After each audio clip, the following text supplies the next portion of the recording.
दोस्तों, कई लोगों ने मुझसे पूछा कि आप सच में भूत देखे हैं? तो मैं उनको बता देना चाहता हूँ कि ये सच्ची घटना है।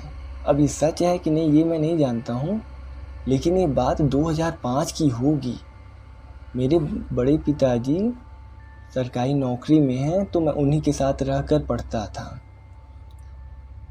तो जहाँ उनकी पोस्टिंग हुई दोस्तों, वह एक छोटे से गांव में हुई थी, जहाँ चारों तरफ जंगल ही जंगल था। तो मैं वहीं रह के पढ़ता था। तो वही गर्मी का मौसम था, वही लगभग एग्ज़ाम वगैरह नहीं होते हैं कि बस रिजल्ट आने वाला रहता है, तो वही समय रहा होगा। तो मैं देखा करता था कि वहाँ पर एक लड़का लालटेन जलाकर 10 बजे तक पढ़ता रहता था। मैं तो हालांकि 9 बजे तक सो जाता था, लेकिन हाँ, उसको देख के लगता था कि ये लड़का बहुत मेहनती है, पढ़ने वाला है। वो हमेशा पढ़ते रहता था, टूटी फूटी मकान में रहता था। तो मुझे लगता था कि हाँ, ये सही में पढ़ने वाले हैं। हो गया, बात गई। तो मैं दूध लेने डेली आता जाता रहता था। तो मैं सोचा कि चल कि उस लड़के का भी रिजल्ट पता कर लिया जाए कि क्या आया। तो जब मैं उसके घर गया और मैंने दरवाज़ा खटखटाया, तो एक औरत बाहर निकल के आई। तो मैंने उससे पूछा कि वो जो आपका बेटा है छत पे जो लालटेन जला के पढ़ता रहता था, उसके रिजल्ट का क्या हुआ? तो उसने मुझसे पूछा कि तुमने कब देखा? तो मैंने कहा मैं हमेशा देखता रहता हूँ, ऊपर पढ़ता रहता था, दिखाई देता है मुझे भी। तो उसने बोला वो तो 10 साल पहले ही पढ़ाई करता था, वो फेल हो गया था तो डिप्रेशन में आके उसने सुसाइड कर लिया, वो तो मर चुका है। ये सुनते ही हवा टाइट, और मैं वहाँ से तेज़ी से भागा। साला दूध भी हमारा सब गिर गया। जात की मम्मी ने मम्मी को बताया, नहीं मम्मी को शायद मैंने किसी को नहीं बताया ये बात। तो फिर जैसे तैसे दिन बीते।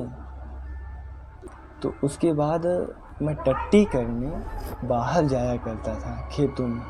ऐसा नहीं था कि घर में बना नहीं था, लेकिन घर वालों ने साफ साफ मना कर दिया कि तुम्हारे हगने से गंध ज़्यादा आती है। तो मैं लोटा लेकर बाहर जा रहा था। खेत का माहौल कुछ ऐसा था कि बड़ी बड़ी फसल होती थी, तो उसी में घुसकर हगना पड़ता था। तो जैसे ही मैं बाहर आ रहा था, तो देखा सामने वही वाला लड़का। तो मैं भागने की सोचा, लेकिन मैं भाग नहीं सकता था क्योंकि सामने से वो आ रहा था। तो उसने मुझे देख के बोला, डर क्यों रहे हो? तो मैंने कहा तुम्हारी मम्मी ने बताया है कि तुम 10 साल पहले ही मर चुके हो। तो उसने पूछा कौन सी मम्मी ने बताया? तो मैंने पूछा कितनी मम्मी है तुम्हारी? तो उसने बोला मेरी मम्मी तो एक ही है, लेकिन 2.5 साल पहले मेरे पिताजी ने दूसरी शादी कर ली, तो उन्होंने आत्महत्या कर ली थी। ये सुनते ही मेरी हवा और ख़राब। मैं फिर वहाँ से तेज़ी से भागने की कोशिश किया। जैसे ही मैं बाहर भागा, देखा वही औरत फिर से वहाँ चली आ रही है। तो उसने मुझसे पूछा कि कहाँ भाग के जा रहे हो? तो मैंने बताया कि आंटी जो आपका लड़का मिला था, वो बोल रहा था कि आप तो 2.5 साल पहले ही मर चुकी हैं। तो उन आंटी ने डांटा, वो झूठ बोल रहा है, हम दोनों भूत हैं। उसके बाद मेरी तो ऐसी फटी कि मैं सीधे इलाहाबाद में ही आके रुका। अगर आपके साथ भी कोई ऐसी हंटेड स्टोरी हुई है तो कमेंट करिए, चैनल को सब्सक्राइब करिए, लाइक करिए, शेयर करिए।